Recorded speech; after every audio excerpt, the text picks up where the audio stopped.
정치권 관심 뉴스 짚어보는 포커스 나이트 시간입니다. 오늘은 장성호 전 건국대 행정대학원장 그리고 박창환 장한대 특임교수와 함께하겠습니다.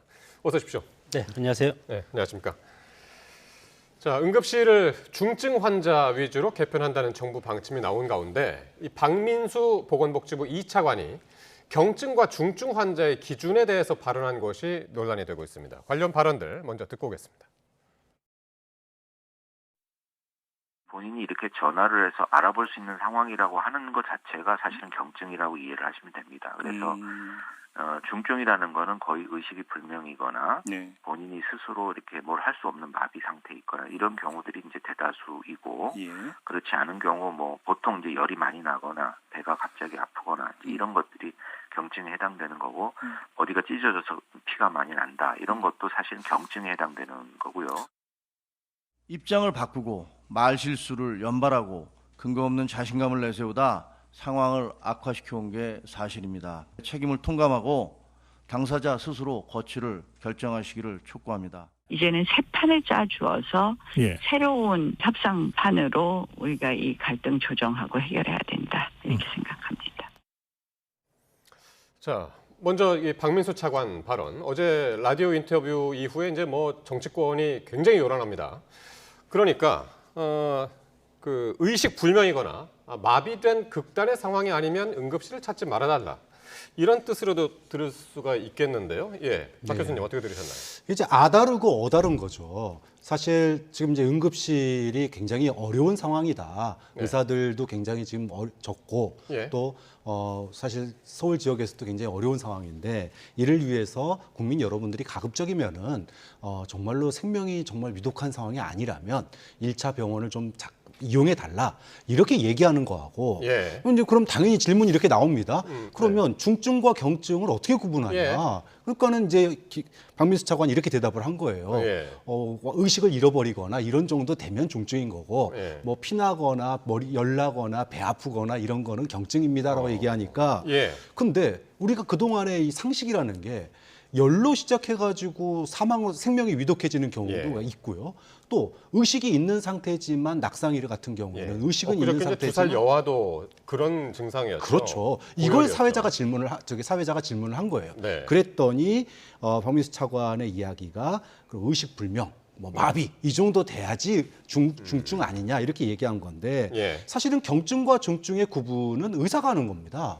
우리가 골든 타임을 파악할 수 있는 사람이 그 각자가 알아서 중증과 경증을 분리해 가지고 예. 우리가 파악할 수 있으면 우리가 의사지 괜히 병원 가겠습니까? 알겠습니다. 그런 점에서 박민수 차관의 발언은 예. 뭐 이상하게 뭐 국민들을 갖다가 알아서 각자 도생하라는 얘기 이상도 이하도 아닌 예. 굉장히 무책임한 발언이다 이렇게 나올 알겠습니다. 수밖에 없는 예, 거죠. 장 교수님. 상당히 지금 뭐 의료진 문제로 지금 응급 환자들이 지금 상당히 뺑뺑이라든가 그런 여러 가지 지금 어려움이 있지 않습니까? 예. 그렇기 때문에 나는 이 박민수 이 차관이 경증과 중증을 국민들한테 이렇게 설명해야 되는 그 자체가 저는 참 예. 뭐라면 어폐가 있다고 생각이 드는데 예. 지금 상당히 어렵기 때문에 그럼에도 불구하고 지금 윤석열 정부의 핵심 개혁 과제인 의료개혁은 지금 계속 진행돼야 되지 않겠습니까? 예. 그렇기 때문에 이런 여러 가지 상황 논리를 극복하기 위한 고육지책으로 응급실이 지금 상당히 어려운 상황이니까 예. 전공에 다 빠져나갔으니까 예. 그러니까 국민들은 물론 그것이 경증 중증해서 나중에 어떻게 될지는 모르지만 그럼에도 불구하고 이 포화 상태를 일단 좀 벗어나기 위해서 선의적으로 이런 설명을 저는 했다고 보고 예. 이걸 뭐 해가지고 뭐 죽기 직전인 사람만 응급실에 가고 그렇지 않은 예. 사람은 내일 낮 새서 뭐 일과 시간에 일반 병원을 가고 예. 그런 취지는 아니었다고 저는 생각이 듭니다. 그럼 장 교수님, 이건 어떻게 보시나요? 조금 전에 이제 들으셨습니다만은 네. 그 김종혁 최고위원 그리고 나경원 의원 모두 네. 이제 이 박 차관 경질을 요구하고 나서지 않았습니까? 네. 네. 전쟁 중에는 저는 이게 아직 의료 계획이 네. 아직 끝나지 않지 않았습니까? 이제 시작인데 전쟁 중에는 장수는 바꾸지 않는다. 예. 윤석열 대통령도 아마 인사권자도 지금 의료 개혁 한참 진행 중이지 않습니까? 예. 진행 중이기 때문에 장소를 바꾸면 의료개혁 자체를 저는 궤도수정한다는 그런 시그널을 주기 때문에 인사권자도 바꿀 수는 없을 겁니다. 다만 예. 지금 여러 가지 이런 정황의 문제점이 있기 때문에 이것을 보완할 수 있는 다각도의 어떤 대응 방안이라든가 이런 걸 정부로서는 해야 되는 것이 컨트롤 타워 아니겠습니까? 그렇기 때문에 물론 당에서는 이제 여러 가지 당 입장에서는 예. 국민의 여름을 먹고 살고 지지를 먹고 살고 그리고 지금 보궐선거도 있고 예. 지방선거도 앞두고 있지 않습니까? 그렇기 예. 때문에 당 입장에서는 이것이 잘못되면 뭐 대통령의 어떤 그 권력 누수라든가 예. 이런 것보다도 당한테 치명적인 그런 해악이 될 가능성이 상당히 크기 때문에 우려의 목소리를 하지만 예. 그럼에도 불구하고 장수를 바꾸기보다도 예. 이것을 계속 유지하면서 지금 파생될 수 있는 여러 가지 문제점이 있지 않습니까? 그런 것을 보완할 수 있는 것을 빨리 창안하는 것이 훨씬 더 중요하다고 봅니다. 알겠습니다. 그러니까 나경원 의원의 목소리를 조금 더 구체적으로 보자면, 그러니까 대한의사협회에서도 이제 박 차관의 경질을 요구하고 있고, 이게 새 판을 짜서 새로운 협상을 해야 된다, 새로운 갈등 조정을 해야 된다 이런 논리거든요. 나경원 의원은. 그렇죠. 지금 이제 2월 달에 입시 이제 결정 이후에 네. 지금까지 사실상 대화가 단절된 상태 아닙니까? 네. 지금 이제 응급실의 이 상황이 빈대잡으려다가 초과 3관이 다 타버린 상황이에요. 사상 초유의 일입니다. 수도권 뭐 지방에서는 과거에 뺑뺑이 사례가 있긴 했지만 사실 수도권에서는 야간이라든지 주말에 아픈 경우에 응급실을 통해서 하는 의료 시스템가 안착돼 있는 상황이었어요. 근데 의료 개혁한다고 지금 입시 2,000명 늘린다고 이렇게 된 상황이 몇 달 만에 지금 야간이라든지 주말에 응급실을 못 가는 사태가 발생을 한 겁니다. 여기에 대해서 국민들이 굉장히 불안해하고 있고 이 불안에 대해서 여권에서는 뭔가 이거 좀 빨리 이제 국민들의 이 불안을 해소해줘야 되는 거 아니냐. 예. 그다음에 국민들이 응급실 대란 발생하는 거에 대해서 굉장히 우려하고 있으니까 뭔가 좀 국면을 좀 전환해야 되는 거 아니냐 예. 이런 요구들이 많았는데 예. 이런 상태에서 박민수 차관의 이 발언이 나온 거예요. 그러니까 이제까지 야간이나 주말에 편하게 찾던 응급실을 죽기 전까지 오지 말라는 얘기처럼 들리니까 국민들 입장에서는 뭐 불난데다가 기름 끼얹는 듯한 발언을 한 거죠. 자, 이럴 바에는 지금 분명히 대통령의 인식도 좀 문제가 있고 여기에 핵심적인 게 지금 보건복지부 차관 아닙니까? 그렇기 때문에 이분을 갖다 교체를 해서 뭔가 좀 그 의료계하고 대화의 창구를 새로 만드는 게 어떠냐? 그러니까 판을 새로 짜서 좀 점진적인 의대 정원 됐지. 어쨌든 지금의 이런 그 응급실 대란 사태를 갖다가 해결하기 위한 뭔가의 대책을 찾아야지. 지난번 그 당 연찬회 할 때 정부에서 교육부 장관 나와가지고 6개월만 버티면 이깁니다. 그럼 6개월 동안에 죽는 사람들은 알겠습니다. 정부에서 책임질 겁니까? 어쨌든 지금 대통령실에서도 이 응급실 상황에 대해서는 굉장히 이제 심각하게 보고 있는 것 같습니다. 어제 윤 대통령이 직접 그 수도권의 한 응급의료센터를 가지 않았습니까? 예, 거기에 대해서는 어떻게 보셨나요? 뭐 사실은 총선 뭐 2월 달 그 이후에 뭐 병원을 응급실을 9번 찾았다라고 얘기를 하는데 총선 이후에는 한 번도 안 찾았다가 이번에 찾은 거예요. 총선 이후에요? 네. 근데 문제가 발생을 한 거는 응급실에 대란이 발생하기 시작을 한 거는 총선 때를 기점으로 해서 대란이 발생을 한 겁니다. 그러니까 정말로 그 뭐 의사들뿐만 아니라 그다음에 의대생들 다 빠져나가고 일할 사람이 부족해지니까 교수들, 의대 교수들의 과로가 심해지고 그러다가 의대 교수들마저 떠나서 지금 이런 상황이 오고 있는 거거든요. 그동안에 사실상 방치한 거 아니냐라고 하는 목소리가 커지니까 부랴부랴 대통령이 찾아갔는데 지금 찾아가가지고 환자들이나 또는 가족들이나 의료진들의 고충을 좀 듣는 자리를 했어야 되는데 일방적으로 거의 뭐 의료개혁의 필요성만 역설하고 오셨거든요. 자, 그러면은 과연 지금의 응급실 대란을 대통령이 가서 해결할 의지가 있냐. 지금 뭐 소위 말해서 추석 연휴 기간 중에 돈 더 줄 테니까 의사들도 일해라. 그다음에 경증 환자는 병원 가지 마라. 뭐 이런 식으로 지금 대책밖에 안 나오고 있는. 그리고 의사들은 여전히 정부에 대해서 불신의 그런 눈만 보이고 있고 죽어간다는 뉴스는 계속 나오고. 자, 이러면은 국민들이 불안해서 어떻게 추석 연휴를 보내겠습니까? 알겠습니다. 이 현장 방문해서 대통령이 그 예비비를 편성해서라도 필수 의료를 지원하겠다라고 이야기를 했습니다. 의대 증원 관련해서는 뭐 이후에 나온 얘기는 없는데 이 기조는 변함이 없는 건가요?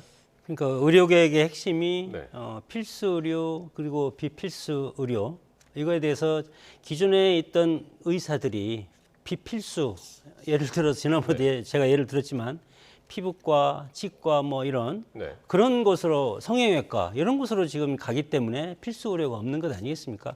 그렇기 때문에 이 필수 의료가 2035년에 15,000명이 부족하니까 이것을 늘리는 것이 의료계획의 핵심입니다. 예. 그래서 증원을 할 수밖에 없는 것이 현실이고 이런 상황에서 필수 의료를 늘리기 위해서 임시적으로 지금 빠져나가니까 예. 필수 의료가 빠져나가니까 당연히 정부는 국정의 최고 컨트롤 타워고 그리고 대통령도 마찬가지고 예. 그리고 대통령 입장에서는 이 빠져나간 필수 의료를 무엇이든지 채워야 되는 의무가 있다고 봅니다. 예. 그런 상황에서 의료개혁 과정에서 여러 가지 혼선도 있고 이런 뭐 저항이라면 저항일까 예. 이런 것이 있기 때문에 이런 것도 빠져나간 것도 저항이라고 저는 생각이 들고 그렇기 때문에 대통령 예. 입장에서는 국가 예. 전체를 봐서 국민들의 의료 서비스 이것이 정상적으로 장기적으로 제대로 돌아갈 수 있는 그런 예. 마스터 플랜을 짜서 지금 추진하고 있는 것 아니겠습니까? 근데 여기에서 만약에 그러면 여기서 딱 중단한다.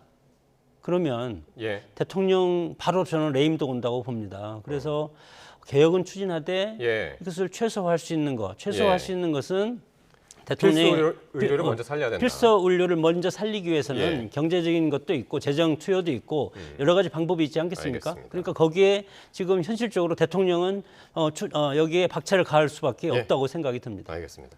자, 이런 가운데 의사 출신이죠. 이뇨한 국민의힘 최고위원이 본회의장에서 주고받은 문자가 지금 논란인데요. 그 누군가로부터 부탁한 환자 지금 수술 중이다라는 메시지를 받고 지금 화면에 나오네요. 부탁한 환자 지금 수술 중. 조금 늦었으면 죽을 뻔. 너무 위험해서 수술해도 잘 살 수 있을지 걱정이야라고 했고 여기에 대한 답변을 했습니다. 감사라고. 요게 지금 상당히 논란인데 요 장면 어떻게 보셨나요? 그 얼핏 보면은 이제 많은 사람들이 의심을 할 수밖에 없죠. 네. 없는 자리 이렇게 소위 빽서 가지고 밀고 들어가서 소위 아는 의사에게 그 소위 말하면 새치기 진료 받은 거 아니냐, 수술 받은 거 아니냐, 뭐 이런 이제 의심이 나올 텐데, 예. 근데 인요한 의원이 이제 해명을 했어요. 네.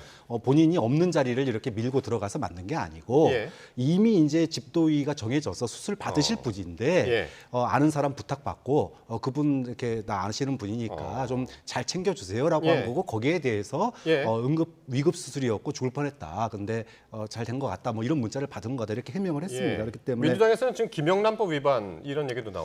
뭐 이 부분에 대해서 일단 뭐 인요한 의원이 예. 본인의 어떤 그 개입이 아니라 그냥 그 소위 말하면 선의의 의사 전달이었다라고 얘기를 했기 때문에 예. 이 부분은 뭐 좀 더 확인이 필요한 그런 부분 같습니다. 그 이제 김영란법 그 위반 소지가 있다고 민주당에서는 이제 당연히 주장을 하고 또 공격을 뭐 모든 걸 다 공격을 하니까 극단적으로 대학병원이나 국공립병원에 이제 외래 진료를 껴넣거나 예. 입원을 껴넣거나 예. 그리고 수술 날짜를 앞당기거나 만약에 1년 전에 잡힌 걸 6개월 앞으로 당기거나 한 달 네. 전으로 당기던가 예. 이런 것이 그리고 없는 수술 날짜를 갑자기 껴넣거나 이런 것이 이제 김영란법에 보면은 이제 예. 김영란법 위반으로 이렇게 나온 겁니다. 예. 그러나 여기에서 선처라든가 편의 제공 부탁하는 것은 위반이 아니다. 예. 그래서 오늘 인요한 최고위원이 얘기하는 것을 보면은 어떤 목사님이 전화가 와서 예. 잘 뭐 그렇게 친한 목사님은 아닌데 예. 그 정치를 하다 보면 뭐 여러분이 뭐 명함을 다 주니까 예. 그 의사 믿을만 하냐 오늘 수술을 예. 잘 부탁한다. 그래서 아는 뭐 세브란스 병원 의사이기 때문에 예. 의사였기 때문에 아는 의사한테 그 이왕이면 내가 아는 분이 좀 전화 알겠습니다. 왔으니까 수술을 잘 예, 부탁한다 이런 선처이기 때문에 예. 김영란법은 아니다. 그런 스토리가 있었네요. 예, 그런 스토리가 예. 있었습니다. 그리고 이제 문자 내용만 봐도 조금 늦었으면은 큰일 날 뻔했다. 뭐 그런 얘기를 봐서 일단은 수술은 잘 된 것 같아서 다행입니다. 네. 자, 다음 이슈입니다. 김건희 여사가 지난 총선 당시에 국민의힘의 공천에 개입했다는 의혹이 한 언론을 통해서 제기가 됐습니다. 국민의힘은 허위 보도라는 입장인데요. 관련 발언들 듣고 오겠습니다.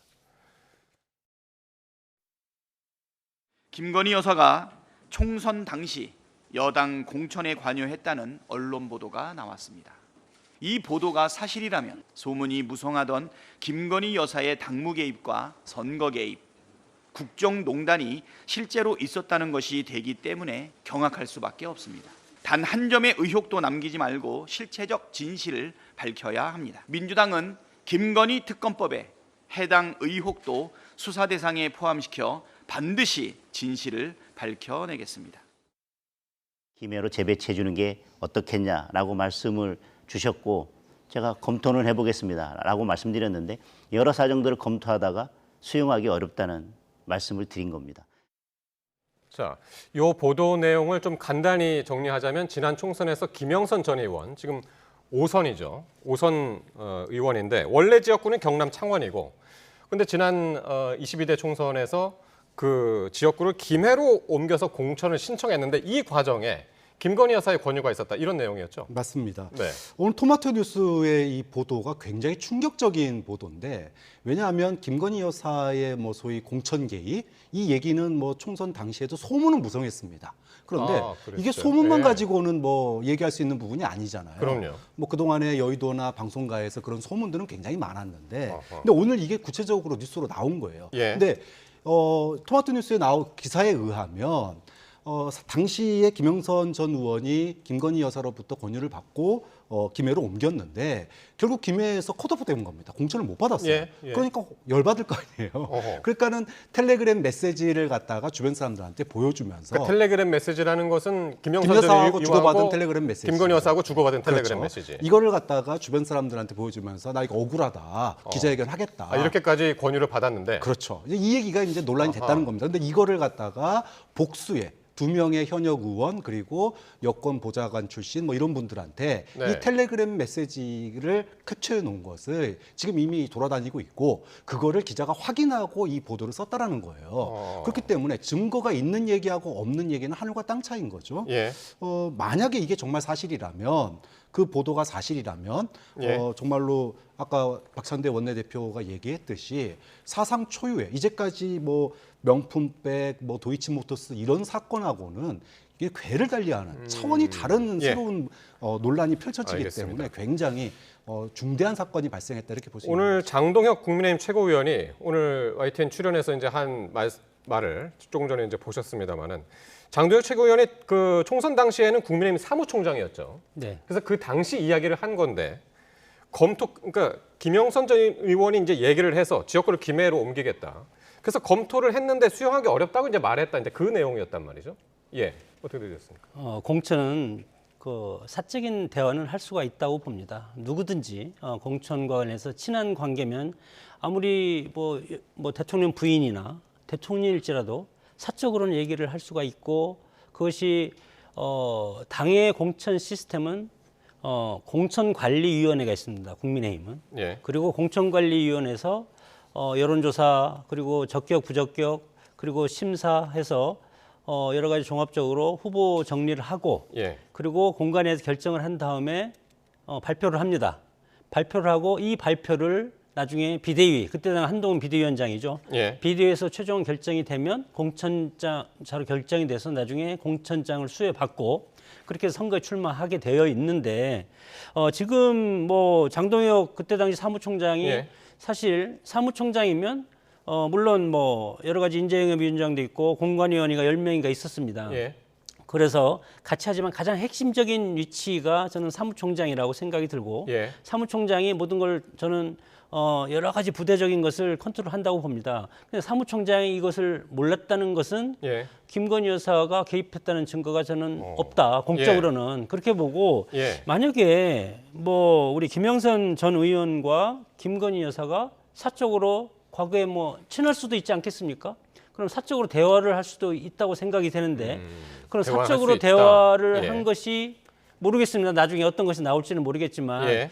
그것이 실질적인 공적인 공천 이 과정에 네. 공적인 개입은 아니다. 그렇게 예. 저는 생각이 들고 예. 그런 차원에서 보면은 토마토 뉴스인가 이런 데서 뭐 만약에 예. 이런 것이 있다면 그러면 오픈을 해봐라. 저는 그럴 알겠습니다. 수밖에 없고 현실적으로 지금 봤을 때 당 공관위의 핵심적인 역할을 하는 장동혁 당시 사무총장이 그런 것이 없었다 하면은 예. 그걸로 저는 끝낼 일이라고 봅니다.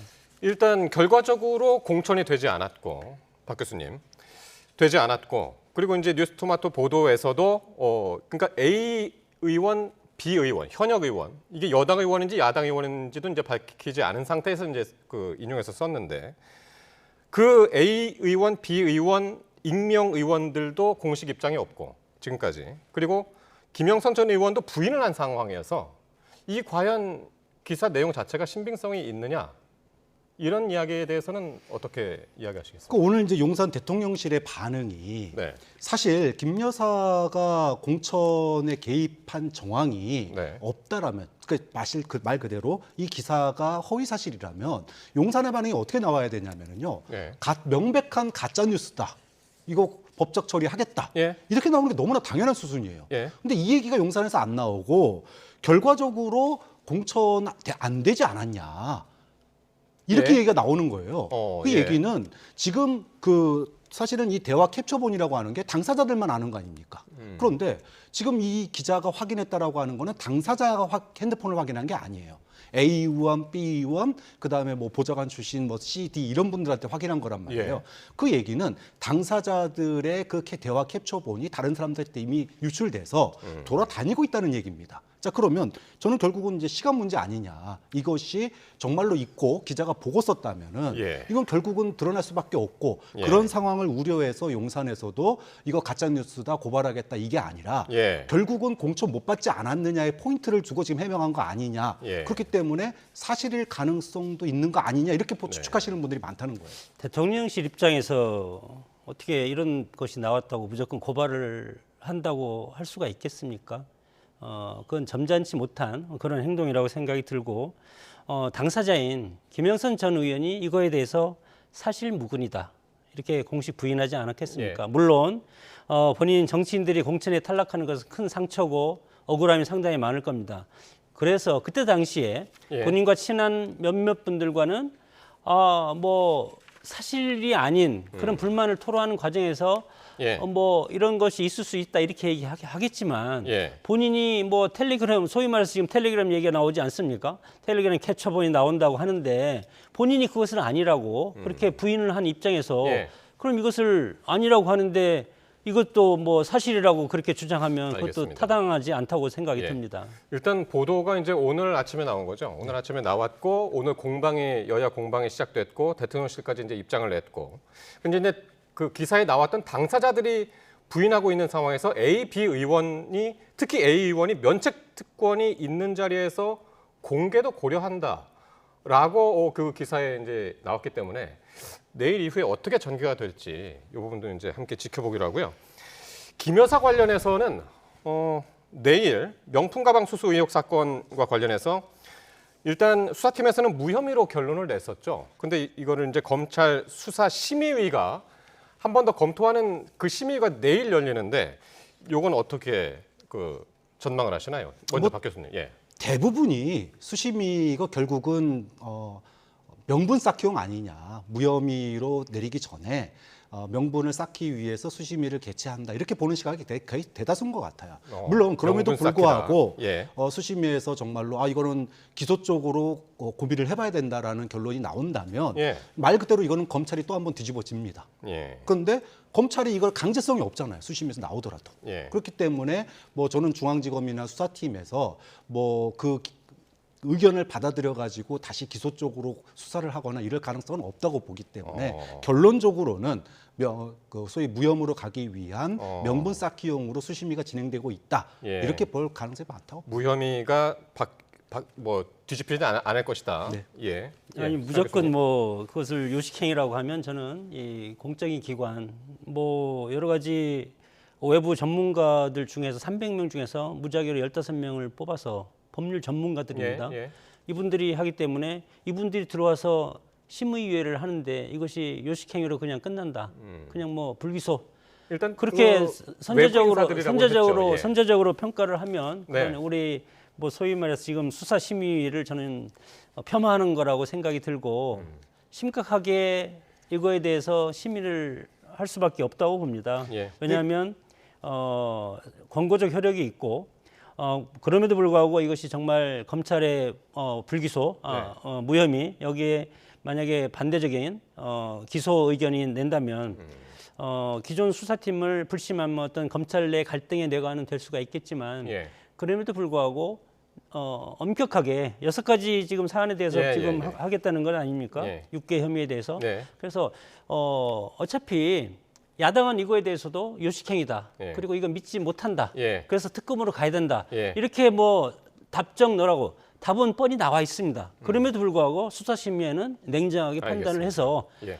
국민들한테 조금이라도 의구심은 풀어주는 것이 좋겠다. 예. 그렇게 수사팀은 생각합니다. 무혐의로 결론 내렸지만 이게 이제 기소 의견으로 예. 바뀔 수도 있을 것이다. 어쨌든 이거는 이제 다음에 이제 공수처 수사에도 이제 영향이 있을 것 같습니다. 어떤 결론이 나오든 간에. 네.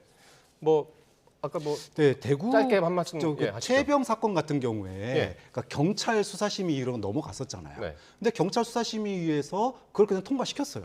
통과시킬 때 소위 경찰심의위원회에다가 한 장짜리 종이 주고 설명하고 판단하세요라고 했다는 겁니다. 그러니까 충분한 자료와 예. 충분한 검토와 이런 거 없이 사실상 통과 의뢰로 경찰심의위원회가 진행된 전례가 있기 때문에 혹시라도 검찰 수사심의위원회도 이렇게 갈 가능성이 있는 거 아니냐라고 알겠습니다. 의심을 할 수밖에 없는 거예요. 자, 김건희 이제 여사 예. 이 명품백과 관련해서는 뭐 언론 보도를 통해서 충분히 많이 나왔기 때문에 예. 뭐 다른 자료를 주지 않아도 알겠습니다. 수심이들이 잘 판단할 거라고 봅니다. 예, 내일 결론이 나오니까요. 내일 함께 보기로 하고요. 자, 그 민주당, 조국혁신당 등 야당 의원들이요.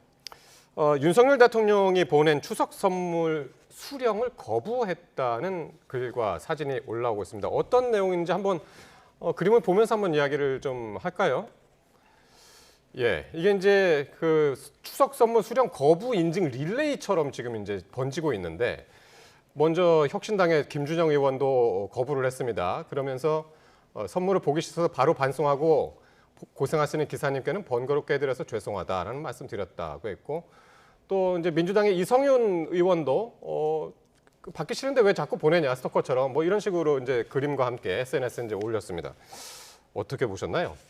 사실은 이제 명절에 웬만하면 또 예. 예를 들어 뭐 지난번에도 그 대통령 난 축하난 이거를 뭐 돌려보낸 그 릴레이가 그랬죠. 한번 펼쳐진 예, 적도 예, 있었는데 예.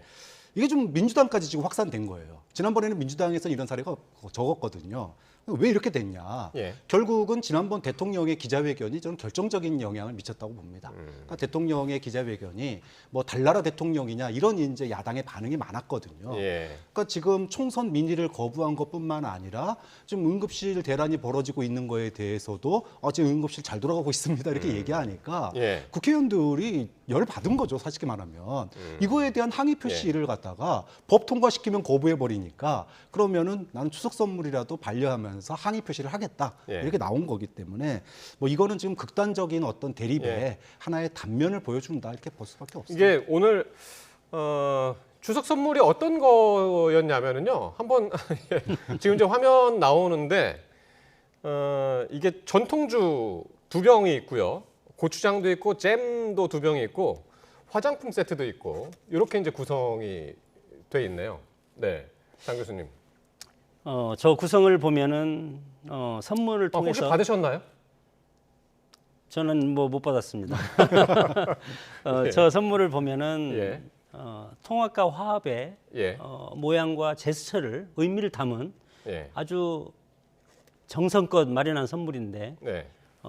특정 정당에서 이거에 대해서 거부하고 예. 지지층만을 보는 정치, 속 좁은 정치, 적과도 대화하지 않습니까? 대화 자체를 하지 않겠다는 그런 뜻이고 과거에 우리 뭐 정치와 유머와 이트, 우리 사회에서 우리 예. 정치에서 유머와 이트가 사라진 지 오래됐고 예. 어떤 상생의 정치가 아니고 상살의 정치, 예. 상대방을 죽이려고만 하는 예. 그런 상대방을 죽이려고 하는 것은 상대 국민을 죽이려고 하는 겁니다. 예. 이런 상황에서 과연 이런 통합에 우리 명절에 어떤 선물 전통적으로 하는 것이고 과거에 김대중 대통령도 예. 북한에서 온 송이버섯 그때 당시에 보수 정당한테 다 나눠줬습니다. 예. 근데 그때는 거부한다는 거 들어보지 못했습니다. 예. 그런데 이것을 정말 속 좁게 예. 이렇게 거부하는 것이 누가 유리하겠습니까? 그래서 오늘 새로운 미래 전병헌 대표가 밴댕이 소갈딱지로 전락한 현실 정치가 너무 씁쓸하다 이런 취지로 이야기를 했더라고요. 여기에 뭐 더 이상 뭐 붙일 말은 없을 것 같습니다. 네. 예, 정치를 예. 이렇게 하면 안 되고 알겠습니다. 아이들 교육하는데도 상당히 네. 안 좋고 서로 어떤 고생했다. 네. 명절은 정말 명절답게 네. 그렇게 포용하고 네. 그리고 어려운 일 있으면 서로 화해하고 알겠습니다. 통합하는 그런 네. 어떤 계기가 됐으면 좋겠습니다. 네. 오늘 말씀 여기까지 듣겠습니다. 장성호 전 건국대 행정대학원장 그리고 박창환 장한대 특임교수였습니다. 고맙습니다.